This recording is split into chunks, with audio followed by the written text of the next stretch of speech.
Bismillahirrahmanirrahim. Assalamualaikum warahmatullahi wabarakatuh.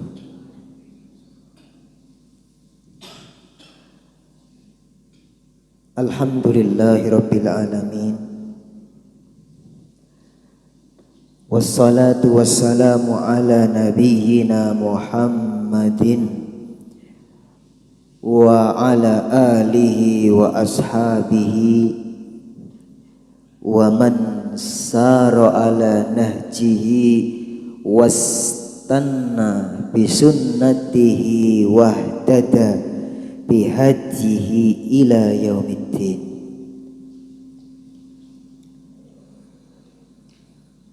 Amma ba'du,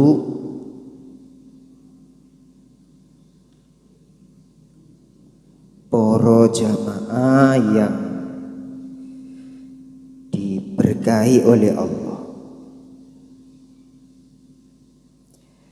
kita masih ada di tema at-targhib fi qiyamil lail, motivasi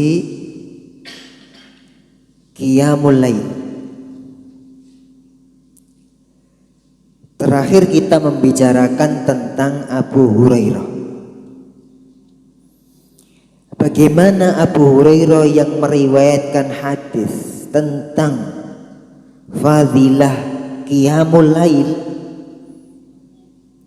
yang disampaikan oleh Rasulullah Sallallahu Alaihi Wasallam, yang beliau dengar sendiri setelah beliau mengajukan pertanyaan kepada Nabi Sallallahu Alaihi Wasallam, dan bagaimana pengalaman Abu Hurairah terkait dengan apa yang disabdakan oleh Nabi Sallallahu Alaihi Wasallam, at'imit ta'am. Abu Hurairah, pertama, kamu berbagi makanan. Nah, kayak malam hari ini, berbagi makanan. Wasiat Nabi Shallallahu Alaihi Wasallam kepada Abu Hurairah yang beliau itu bukan orang kaya, tidak punya rumah, bahkan untuk makan saja kesulitan, sampai-sampai beliau itu sering mengganjal perutnya dengan batu karena nggak bisa makan, sampai pingsan karena beberapa hari nggak makan. Tapi Nabi Shallallahu Alaihi Wasallam mewasiatkan kepada Abu Hurairah, at'imit ta'am. Abu Hurairah, kamu berbagilah makanan. Nah, sampai sini kajian yang lalu. Wa afsish salam. Yang kedua, sebarkan salam. Salam yang merupakan penghormatan orang-orang beriman, yang di sana ada doa keselamatan dan rahmat dari Allah Subhanahu wa taala, hendaknya ini disyiarkan. Afsis salam, Abu Hurairah, tebarkan salam.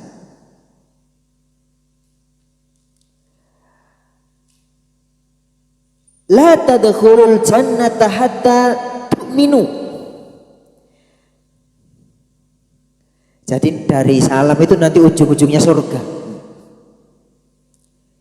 Amalan yang biasa, tidak pakai modal, hanya ucapan saja. Tapi dari sinilah nanti itu sampai ke surga. La tadkhulul jannata hatta tu'minu. Kalian tidak bisa masuk surga hingga kalian beriman. Tidak bisa masuk surga kecuali orang beriman. Wala tu'minu hatta tahabu.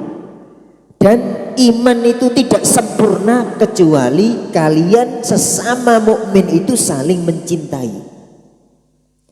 Jadi iman sempurna itu cirinya, coba kita cek di dalam diri kita. La yu'minu ahadukum hatta ahabba li akhihi ma yuhibbu li nafsihi. Tidak sempurna iman seseorang sampai tandanya itu dia mencintai saudaranya sesama muslim, sesama mukmin itu seperti dia mencintai dirinya sendiri. Wis koyoke dhewe. Kalau kita perhatian terhadap sesama muslim di sekitar kita seperti kita perhatian kepada diri kita, itulah kesempurnaan iman. Tidak masuk surga kalian sehingga kalian beriman, dan kalian tidak bisa mewujudkan iman itu dengan sempurna kecuali tandanya kalian sudah saling mencintai sesama orang beriman. Nah ini yang repot. Senengane mungsoan. Nah, ada kalimat Nabi Shallallahu Alaihi Wasallam supaya bagaimana mencintai sesama mukmin itu bisa terwujud. Ala adullukum ala syai'in idza fa'altumu tahabbtum. Maukah aku beritahukan kepada kalian sesuatu yang jika kalian istiqomah melaksanakan ini, tahabbtum, kalian akan saling mencintai. Afsus salam bainakum, yaitu cukup hanya saling salam di antara kalian. Nah, nanti bagaimana pengalaman Abu Hurairah terkait dengan salam. Ini wasiat kepada orang beriman seluruhnya, terkhusus lagi wabil khusus kepada Abu Hurairah radhiyallahu anhu, sehingga bagaimana Abu Hurairah ini memegangi betul wasiat Nabi Shallallahu Alaihi Wasallam, sehingga banyak hadis-hadis terkait salam yang beliau riwayatkan. Yusallim al-mashi yusallim ar-raqib alal mashi. Yang berkendara salam kepada yang berjalan. Wal mashi yusallim wa yusallim al-mashi alal qa'id. Dan yang berjalan memberikan salam pada yang duduk. Wa yusallim al-qalil alal katsir. Dan kelompok kecil memberikan salam kepada kelompok yang lebih besar. Itu juga diriwayatkan oleh sahabat yang diwasiati oleh Nabi SAW supaya mensyiarkan salam. Salah satu yang diriwayatkan oleh Abu Hurairah, dan ini di beberapa kitab hadis itu mauquf, ya, perkataan Abu Hurairah, tapi di riwayat lain itu marfu', itu kalimat Nabi, sabda Nabi Shallallahu Alaihi Wasallam, yang mana ketika dua orang beriman bertemu kemudian salam,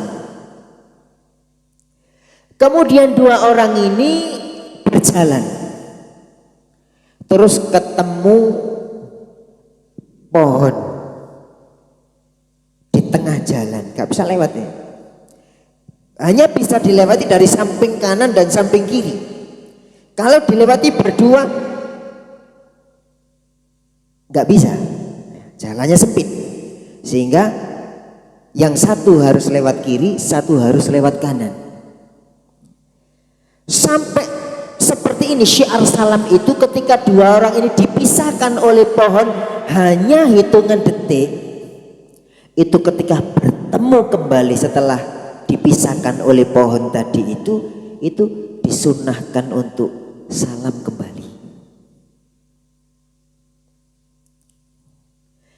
Idza laqiya ahadukum akhahu, diriwayatkan oleh Abu Hurairah ini, apabila bertemu salah seorang di antara kalian dengan saudaranya sesama mukmin, fal yusallim alaihi, hendaknya mengucapkan salam. Ini kita biasakan di anak-anak kita loh, ketemu dikit-dikit salam. Nanti pisah ketemu lagi, salam lagi. Memang kalau tidak terbiasa itu agak canggung.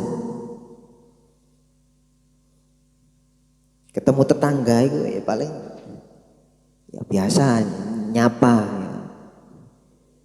Gawe apa? Kok dongaren? Tapi kalau kita mulai dengan Assalamualaikum rodok kayak napa? Kuatir di labeli sok napa? Sok soleh. Betul, ini adalah sunnah. Tiap ketemu salam. Bahkan sampai seperti itu, kalau dipisahkan oleh pohon ketemu lagi. Lah ini loh kan baru berapa detik sih. Ketemu lagi tuh salam lagi. Idza laqiya ahadukum akhahu falyusallim alaihi. Apabila bertemu salah seorang di antara kalian saudara sesama muslim, itu hendaknya memberikan salam. Fa in halat bainahuma syajaratun, tatkala ada yang menghalangi di antara dua orang beriman tadi itu pohon, au jidarun atau tembok, au hajarun atau batu besar, tsumma laqiyau kemudian ketemu lagi, fal yusallim alaihi, hendaknya salam kembali. Udah ketemu di masjid ini, assalamualaikum Buddha. Yang satu ke sana, muter, masuk sini ketemu lagi. Itu kalau kita ifsha assalam itu mestinya salam, assalamualaikum. Itu kan doa. Mudah-mudahan keselamatan dilimpahkan kepada engkau. Wa rahmatullah dan rahmat Allah, wa barakatuhu dan keberkahannya. Ketika kita mengucapkan salam, mendoakan saudara kita sesama muslim, maka dia berkewajiban untuk menjawab. Artinya dia juga mendoakan kita. Nah, kalau orang beriman itu syiarnya seperti itu, dalam sebuah komunitas, dalam sebuah keluarga syiarnya adalah salam, dalam sebuah masyarakat syiarnya adalah salam. Wah, ini mesti akan diliputi dengan keselamatan, diliputi dengan rahmat Allah, diliputi dengan keberkahan-keberkahan.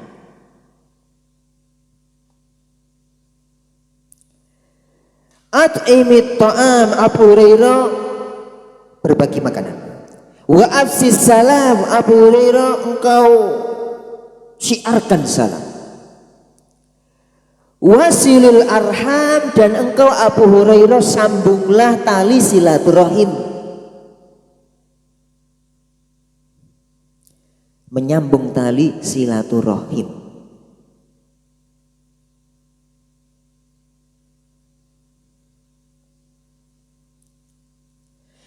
Abu Hurairah itu kan ahli ilmu.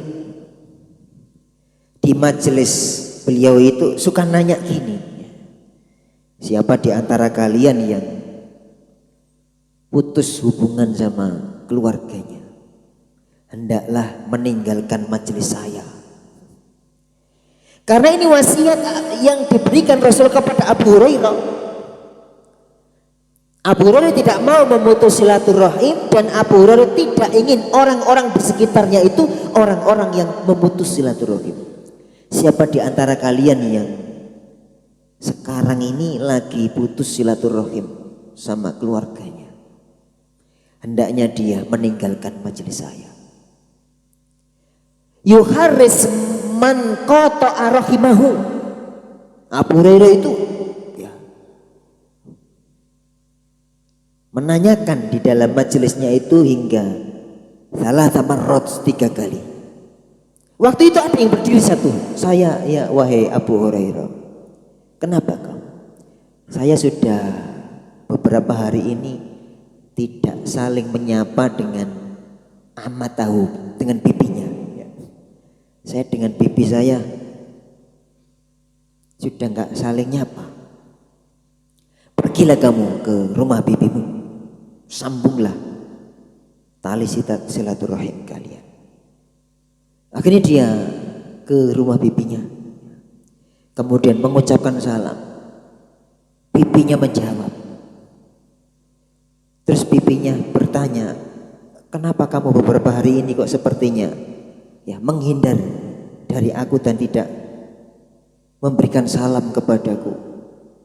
Nah, kemudian orang itu mengatakan, loh, saya beranggapan bahwasanya bibi sedang tidak menyukai saya dan tidak memberikan salam kepada saya. Ternyata hanya salah paham dan bisa disambung ya dengan silaturahim, ketemu. Akhirnya kemudian balik lagi ke majelisnya Abu Hurairah. Kemudian diceritakan oleh orang tadi ya, seorang pemuda. Kemudian dipersilakan duduk. At'imit ta'am, berilah, berbagilah makanan, afsis salam, syiarkan salam, wasilil arham, dan sambunglah tali silaturahim, wasalli bil laili wan nasu niyam. Nah, ini yang apa? Butuh digarisbawahi ya, sebagai apa namanya?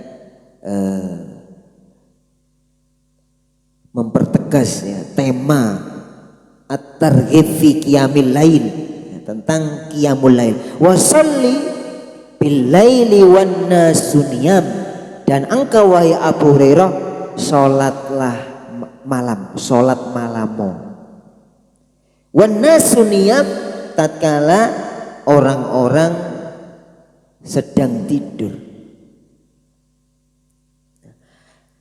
Abu Hurairah itu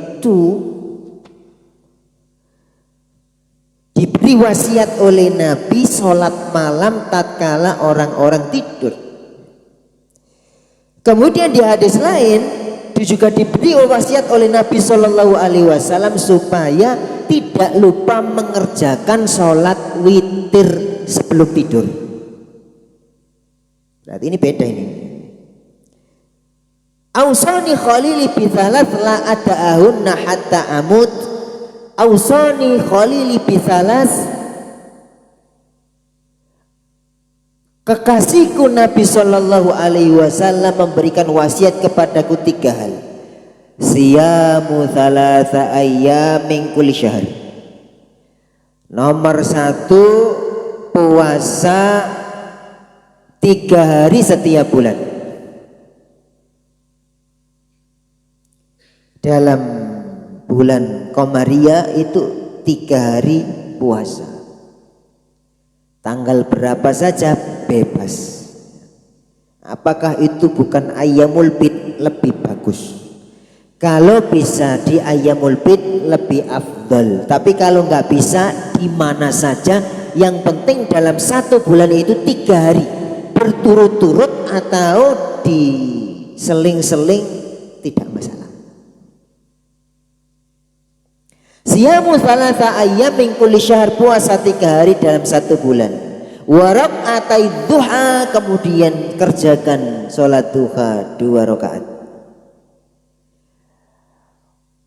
Wa antutir qabla antanam, dan kamu witir sebelum. Wa anutir qabla an anam, dan Nabi mewasiatkan kepadaku yang nomor 3 agar aku mengerjakan sholat witir sebelum aku tidur. Dikerjakan oleh Abu Hurairah, dan yang di sini ini wasalli bil laili wan nasu niyam, berarti nggak sekedar witir sebelum tidur. Nanti ada lagi Abu Hurairah mengerjakan witir sebelum tidur karena wasiat yang ada di hadis tadi, dan juga qiyamul lail ketika manusia sedang tidur dengan wasiat Rasulullah yang ini. Sehingga terkenal di keluarga Abu Hurairah itu malam dibagi menjadi 3. 1 malam itu dibagi 3. Di rumah Abu Hurairah ketika sudah punya rumah, menikah, punya istri, kemudian punya budak, 3 orang ini senantiasa menghidupkan malamnya Dalam satu malam itu tidak ada waktu kosong dari penghuni rumah itu yang sedang qiyamul lail. Malamnya dibagi 3, bagi tugas. Sepertiga yang qiyamul lail budaknya. Nanti kalau sudah sepertiga malam berlalu, giliran yang qiyamul lail sepertiga kedua adalah istrinya. Kemudian giliran sepertiga yang terakhir giliran Abu Hurairah. Jadi dalam satu malam di rumah Abu Hurairah itu senantiasa ada penghuni rumahnya yang menghidupkan malam itu. Sepertiga dari keseluruhan waktu malam ini termasuk kategori sholat malam yang levelnya sudah tinggi, yang nanti ada dibahas di hadis tentang sholat malamnya Nabi Daud. Karena orang beriman itu dalam rangka menghidupkan malam itu, pertama, kalau belum terbiasa qiyamul lail hendaknya dimulai dengan sholat witir setelah isya. Itu level paling bawah. Habis sholat isya, ba'diyah, terus langsung sholat witir. 1 rakaat boleh, 3 rakaat boleh. Kemudian istiqomah nanti ditingkatkan yang level lebih tinggi lagi, qiyamul lail dengan mengerjakan sholat witir juga, cuma waktunya ya agak mundur ya. Nanti ketika dia hendak tidur, mau tidur jangan tidur dulu ya. Sholat witir begitu terus. Nanti kalau sudah naik lagi levelnya, itu sholat malam di sisa waktu malam sebelum terbit fajar, 15 menit sebelum subuh, 20 menit sebelum subuh, setengah jam sebelum subuh, 1 jam sebelum subuh. Nah, ini level berikutnya. Nah, level yang tertinggi itu adalah ketika qiyamul lailnya itu durasinya sudah sepertiga malam. Wah, ini berat ya. Berapa jam? 1 malam itu berapa jam dibagi 3?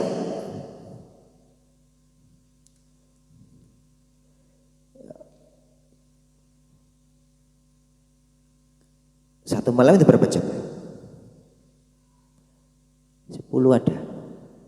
Itu biar gampang 12, misal 12 jam. Maka sepertiganya itu berarti 4 jam.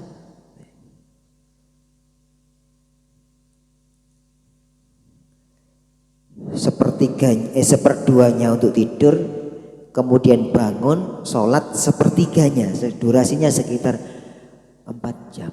Dan itu para ulama menyarankan agar dibiasakan mulai bawah, tidak ujuk-ujuk langsung ambil yang level tinggi, nanti khawatirnya tidak bisa istiqomah. Ibnul Mubarak, seorang ulama yang juga seorang ahli ibadah, itu melatih sholat malam dan bisa menikmati sholat malam, istiqomah sholat malam itu setelah latihan perjuangan 20 tahun. Jadi dilatih istiqomah selama 20 tahun itu berjuang terus. Baru setelah 20 tahun berlalu itu baru merasakan level nikmatnya qiyamul lail. Dan sudah flat istiqomah. Jadi butuh diperjuangkan. Butuh dibiasakan mulai dari yang bawah, mulai dari yang durasinya tidak terlalu panjang. Yang penting itu istiqomah, nanti ditambah sedikit demi sedikit, sedikit demi sedikit.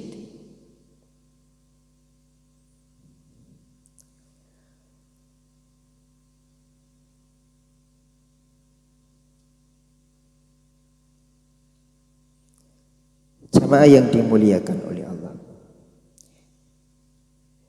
Ketika orang sudah berbagi makanan, kemudian sudah mensyiarkan salam, kemudian menyambung tali silaturahim, kemudian sholat malam istiqomah, tadkhulul jannata bisalam, bakalan masuk surga dengan keselamatan. Punya makanan berbagi, suka mengucapkan salam, nyambung silaturahim, sholat malam istiqomah, tadkhulul jannata bisalam, maka dia masuk surga dengan keselamatan. Jadi kita itu dalam hidup itu nabung janji-janji Nabi Shallallahu Alaihi Wasallam terkait dengan jaminan surga. Kan banyak itu, termasuk ini. Jadi yang sudah aku kerjakan apa ya? Termasuk ini, kalau sudah 4 ini ya, istiqomah ini berarti mendapatkan satu janji ya. Tadkhulul jannata bisalam. Jamaah yang diberkahi oleh Allah. Hadis berikutnya dari Mughirah bin Syu'bah. Anil Mughirah ibn Syu'bah radhiyallahu anhu qala Nabi sallallahu alaihi wasallam qama Nabi sallallahu alaihi wasallam hatta tawarramat qadamah. Dari Mughirah bin Syu'bah, beliau menceritakan Nabi sallallahu alaihi wasallam itu sholat malam sampai kakinya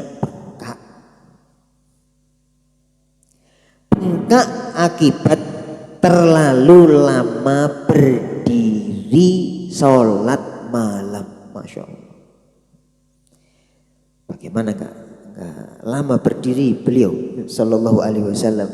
Dalam hadis Hudzaifah itu, dalam satu rakaat beliau membaca Al-Baqarah habis, enggak ruku, diteruskan baca An-Nisa habis, enggak ruku, habis itu balik lagi baca Ali Imran habis, baru ruku.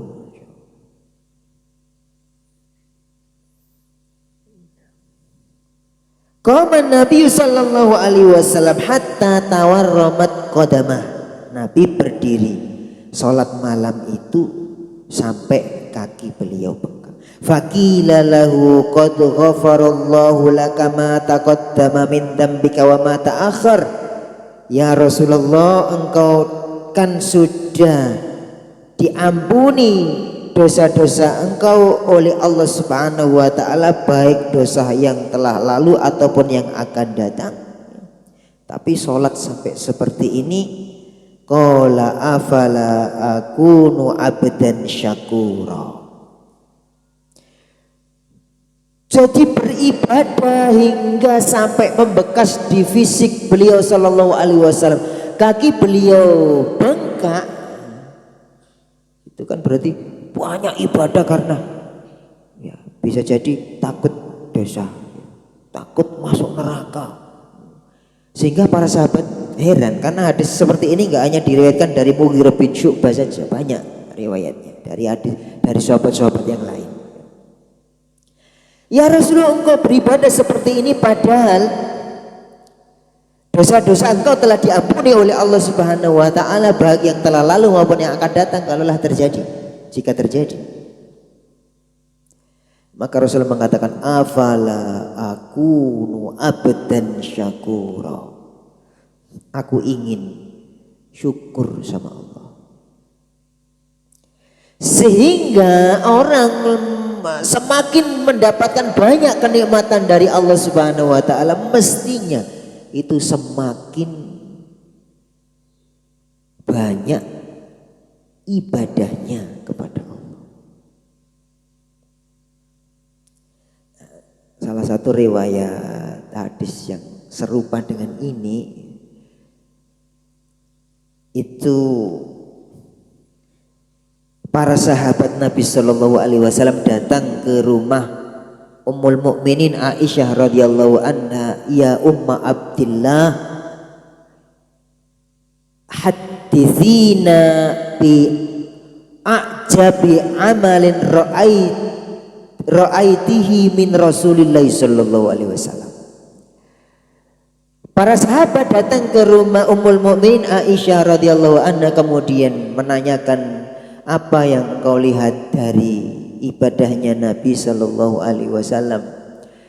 Kemudian Ummul Mukminin menjawab, walamma kanat lailatun minal layali, pada suatu malam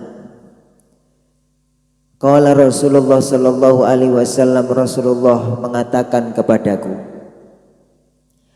ya Aisyah, dharini ata'abbatu lailata li rabbi. Wahai Aisyah, izinkan aku pada malam hari ini untuk menggunakan seluruh waktu malamku untuk beribadah kepada Allah. Jadi izin dulu ya, rumah tangga mau sholat kan, soalnya sholatnya gak sebentar. Jadi izin dulu kepada istri beliau sallallahu alaihi wasallam, ya Aisyah, darini ata'abbatu lailatan li rabbik. Ya Rasulullah, inni uhibbu qurbak wa uhibbu ma yasurruk. Wahai Rasulullah, silahkan, aku senang ketika engkau dekat dengan Tuhanmu dan engkau melakukan apa yang engkau sukai, silakan. Kemudian Nabi sallallahu alaihi wasallam bersuci, berwudu, summa qoma, kemudian berdiri sholat. Walam yazal fabaka Rasulullah sallallahu alaihi wasallam, maka Rasul dalam sholatnya itu menangis. Walam yazal yabki hatta balla lihyatahu bidam. Rasulullah itu nangis dalam sholat. Diceritakan oleh Ummul Mukminin, hatta balla lihyatahu bidam. Rasulullah menangis itu sampai air matanya itu membasahi jenggot beliau. Jadi nangis itu sampai jenggotnya basah. Falam yazal yabki hatta balla hijrahu bidam. Dan Rasul terus sholat terus dan nangis terus sampai air mata beliau itu membasahi dada dan pangkuan beliau, sampai basah-basahnya ke bawah air mata. Falam yazal yabki hatta ballat thara tahta qadamaihi bidam. Dan Rasulullah nangis sampai apa? Sampai air mata beliau itu enggak hanya membasahi jenggot dan membasahi dada pangkuan beliau, tapi hatta ballat thara tahta qadamaihi bidam, sampai tanah di sekitar beliau berdiri itu basah karena air mata. Masya Allah. Dan itu sampai subuh. Sampai Bilal kemudian mendatangi Nabi Shallallahu Alaihi Wasallam untuk memberikan informasi bahwasanya sudah ditunggu oleh para sahabat untuk salat subuh. Apakah sudah diizinkan saya untuk iqamat? Ketika melihat Nabi Shallallahu Alaihi Wasallam, Nabi nangis. Itu kalau nggak diingatkan oleh Bilal, nggak diingatkan oleh Bilal ini, waduh bisa terus ini, saking. Ketika Bilal melihat Nabi nangis, ya Rasulullah, limadza tabki? Wa qad ghafarallahu laka dzambak. Wahai Rasulullah, Anda menangis dosa-dosa Anda sudah diampuni oleh Allah. Kemudian Rasulullah menjawab, ya Bilal, afala akunu abdan syakura. Aku lagi bersyukur kepada Allah. Sehingga dalam syariat nangis itu sunnahnya itu dua ini dalam hadis ini. Sunnahnya nangis. Limadza tabki wa qad ghafarallahu laka dzambak, terkait dosa. Jadi orang beriman nangis itu dua ini. Satu nangis karena nangisi dosa-dosanya. Itu nangis yang syar'i. Nangis kenapa nangis? Ingat dosa-dosa, nangisi dosa-dosa. Yang kedua, nangis karena yang disabdakan Nabi itu afala akunu abdan syakura. Nangis gara-gara syukur sama Allah. Merenung sendiri, ingat dosa-dosa, nangis. Nah itu syar'i. Merenung sendiri, kemudian ingat nikmat Allah ya, yang selama ini diberikan oleh Allah kepadanya. Kemudian sampai nangis. Itu nangis yang syar'i. Wallahi laqad nazalat lailata, wallahi laqad nazalat alayya lailata ayatun wailun liman qara'aha wa lam yatadabbarha. Bilal, demi Allah tadi malam turun ayat. Wailun liman qara'aha wa lam yatadabbarha. Sungguh celaka orang yang membaca ayat ini dan tidak mentadabburinya. Inna fi khalqis samawati wal ardi wa ikhtilafil laili wan nahari la ayatil liulil albab. Ini ayat yang disunnahkan untuk dibaca ketika kita bangun tidur, mau qiyamul lail, kemudian tadabburnya itu maka ada kesunatan kita keluar rumah terus nengok ke langit. Keluar rumah terus nengok ke langit. Terus baca a'udzubillahi minasyaitonirrajim. Inna fi khalqis samawati wal ardi, sesungguhnya dalam penciptaan langit dan bumi. Wa ikhtilafil laili wan nahar, silih bergantinya siang dan malam. La ayatin liulil albab, adalah tanda-tanda kekuasaanmu bagi orang-orang yang berpikir. Nah itu nikmat sekali kalau kita baca, kita keluar ya, sebelum subuh jam-jam 3, setengah 3, persiapan kita qiyamul lail yang levelnya masih agak bawah tadi. Kemudian kita memandang langit, kemudian kita baca firman Allah Subhanahu wa taala, inna fi khalqis samawati wal ardi wa ikhtilafil laili wan nahar la ayatin liulil albab. Kemudian persiapan qiyamul lail di rumah, di masjid ya, kalau masjidnya sudah buka. Ini masjid bukanya jam berapa? Gak dikunci Pak. Nah, kalau di tempat saya itu gak ada pintunya, jadi ya kapan saja orang bisa sholat. Jamaah yang dimuliakan oleh Allah, afala akunu abdan syakura. Salah satu indikasi syukur kepada Allah Subhanahu wa taala, hamba yang mensyukuri atas apa yang dianugerahkan oleh Allah Subhanahu wa taala kepadanya dari iman, kesehatan, keluarga, kecukupan, adalah qiyamul lail.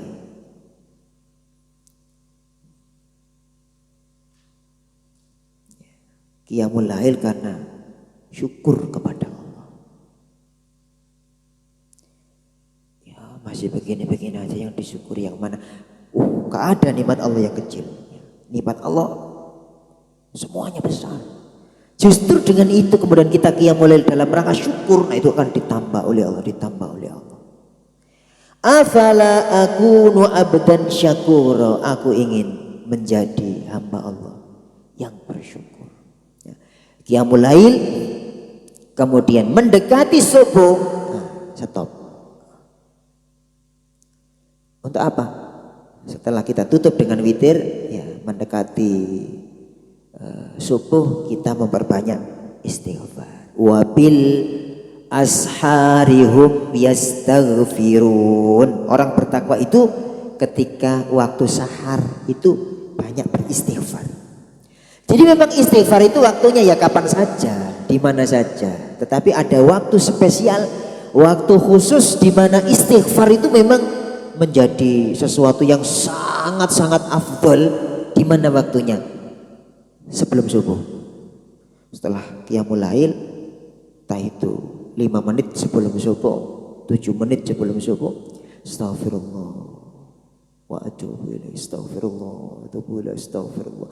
Dan itu yang dikerjakan oleh orang-orang soleh sejak dulu ya, seperti Ibnu Umar ya, dengan pembantunya Nafi yang kemudian jadi ulama besar. Ya Nafi asaharna. Ibnu Umar itu kalau sholat malam kemudian ya, nanya sama Nafi, berarti Nafi kan gak tidur. Nafi juga mungkin ikut sholat malam. Ya Nafi asaharna. Jadi bos-bosnya dengan anak buahnya itu sama-sama soleh begitu. Ya Nafi asaharna. Wahai Nafi. Jadi yang bantu budaknya Ibnu Umar ini enggak hanya bantu keperluan dunia, tapi juga keperluan akhirat ini juga ya membantu. Wahai Nafi asaharna, apakah sudah masuk waktu sahar, waktu sahur itu ya, jelang subuh. Ini diceritakan oleh Nafi, Ibnu Umar itu kalau sholat malam kemudian kalau dekat subuh itu dia nanya, asaharna, sudah dekat subuh enggak ini? Kalau aku jawab belum, masih lama, maka berdiri lagi sholat. Kemudian kalau aku jawab sudah masuk waktu sahur, waktu sahar, maka Ibnu Umar yajlis wa yastaghfirullah hatta yusbih.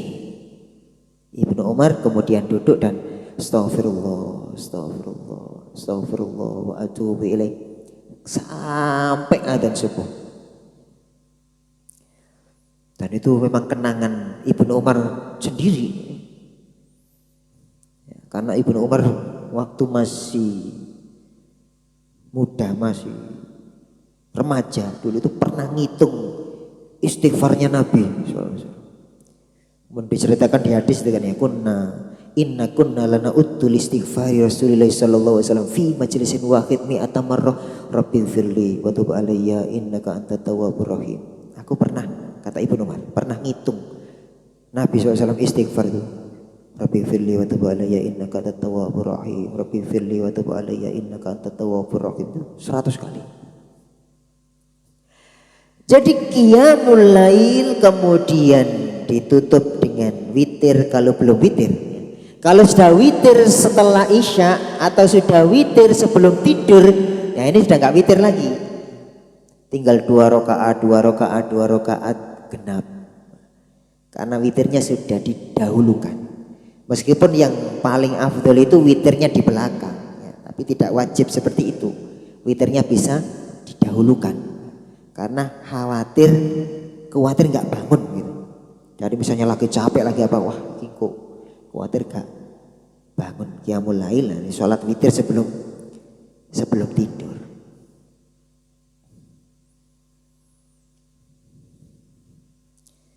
An Aisyah radhiyallahu anha anna Rasulullah sallallahu alaihi wasallam kana yaqumu minal lail hatta tatafattar qadamah. Diriwayatkan dari Mughirah bin Syu'bah, juga Abu Hurairah, juga Ummul Mukminin Aisyah radhiyallahu anha, ini senada hadis-hadisnya ini. Melihat Nabi sallallahu alaihi wasallam sampai bengkak kaki beliau. Kalau saya pribadi yang gak kuat sampai seperti itu ya. Yang standar-standar saja ya. Yang penting kita usahakan bisa istiqomah.